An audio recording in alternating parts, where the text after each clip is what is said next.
A home's foundation is, well, literally the foundation for a stable living space. A lot of foundations are underbuilt, however, especially in older homes, to handle the variety of problems that can occur due to soil and water under and around the foundation. This means repairs and upgrades are commonplace in every corner of the country. Now I feel like I'm in Chicago. Thank you. There is a lot of misinformation out there about foundation repairs. Homeowners are often left confused, having heard multiple aggressive sales pitches, and often that leads to making a bad purchase of inadequate products and services, or on the other side, things they don't even need. So we're going below the surface to dig into a variety of foundation problems and solutions. Hey, stop, you might be taking my shovel away. While highlighting the conquerors of concrete, the masters of water management, and the scientists of stabilization. When all else fails, you just get a bigger tool. All in hopes that if a foundation issue keeps you up at night, you'll be ready to handle it. Doing my thing here in St. Louis, Missouri. My name is Rob Stam, your host for this journey, and this is Foundation Fixers.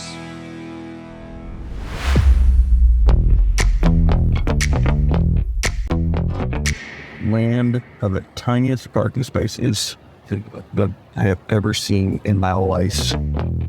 Welcome to St. Louis, Missouri, the gateway to the West, home of the world-famous Arch. This city was founded about a decade before the signing of the Declaration of Independence by French fur traders. They settled here for obvious reasons. It's located near the confluence of the Mississippi and Missouri rivers, making it an ideal trading location. St. Louis is notorious in the foundation repair industry for its expansive clay soils that lead to all sorts of problems. Today we're going to visit a historic home in one of the suburbs that's getting a complete renovation, including a new waterproofing system. We are in the town of Kirkwood, Missouri, a suburb just west of St. Louis, and we're going to take a look at this home built in the 1850s that is undergoing a complete renovation. Let's take a walk inside.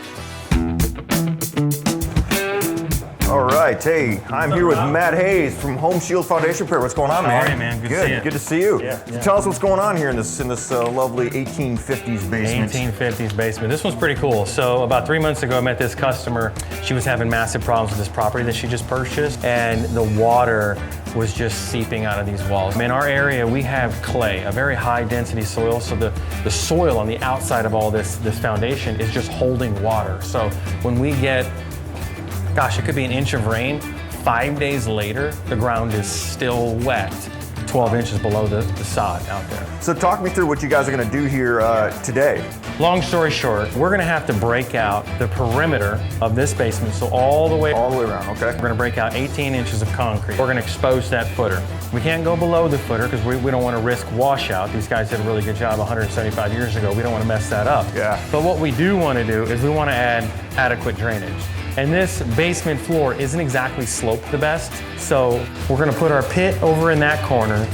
We're going to encapsulate these walls. I know we're going to get rid of the beautiful stone and brick, but we're going to fully encapsulate this. So any water that decides to come through the tuck pointing is going to hit the encapsulation, go down into the waterproofing system, make its way to the sump pump, and get discharged out of there. Perfect. Sounds good. Well, I think we should probably get out of the way, let you guys work their magic. We're ready to get some breaking, man. Let's get the jackhammers out and have some fun. All right.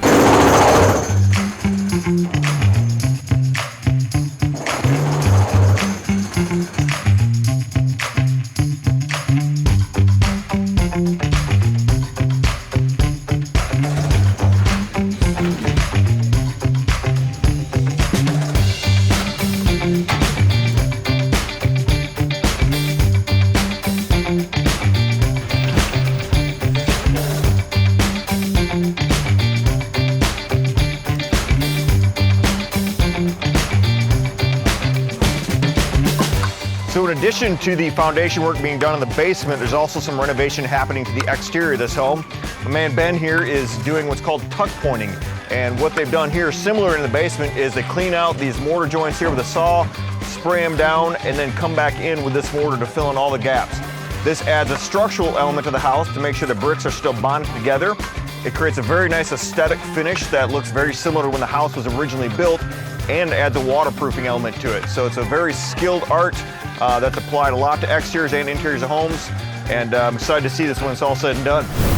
So Matt just told me about another project they're working on in another part of town where they're actually lifting a staircase that's been falling. They're going to polyjack that up. So while these guys are working in the basement here, we're going to go take a look at that.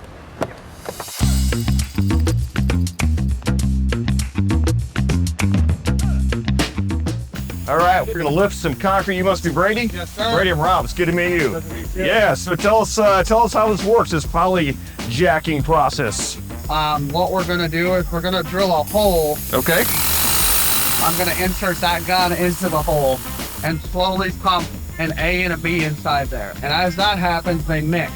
Got it. Within about 6 to 7 seconds, it starts setting up and lifting. Wow. So you gotta be really precise on how much of that you put in there. Very much so. That's a skill. Well, let's see it in action, man. I'm excited. Absolutely.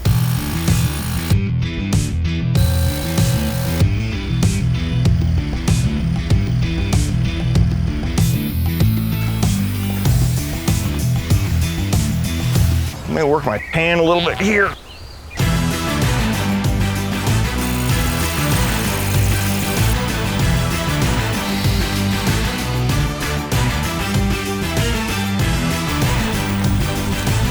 Doing my thing here in St. Louis, Missouri.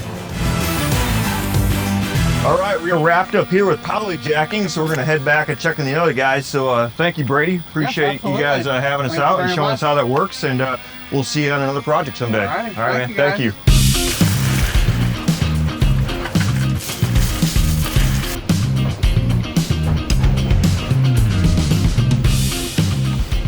See, how we can see here is that they laid a black plastic perforated pipe. So this is where the water can enter the piping system that takes it to the base and the pump, and then can pump it outside the house. And then once this is laid in, they cover it with gravel and then put the dimple sheeting over top of that. And that's what keeps the water heading in the right direction. One of the next steps that we're doing prior to pouring concrete, and this one gets missed by so many waterproofing companies, and it is the vapor barrier. Before we pour the concrete, we have to put this plastic sheet down. And the reason we do this is so that moisture doesn't come up through the new concrete. Time and time again, I see it where we break this concrete out, systems, inadequate systems, and there's not proper vapor barrier. So this is a heavy mill product. And then we pour the concrete right here over top of this so that we're guaranteeing that moisture will not come up through the concrete, because it'll just create a wet, nasty mess for years to come if you miss this step right here. So this is doing the same thing over top of your dimple sheeting as it does on the wall. That's right. It's keeping the water trapped so it gets into the drain tile system, into the waterproofing system, and doesn't float through. That's right. So 100%. Barrier all around. Yeah, buddy. Good stuff.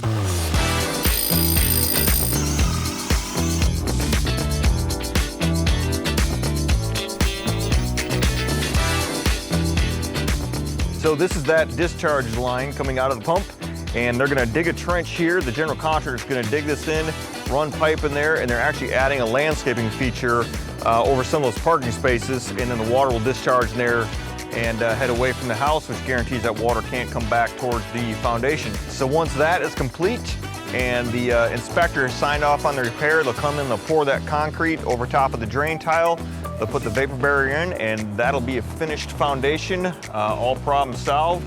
And that's another episode of Foundation Fixers.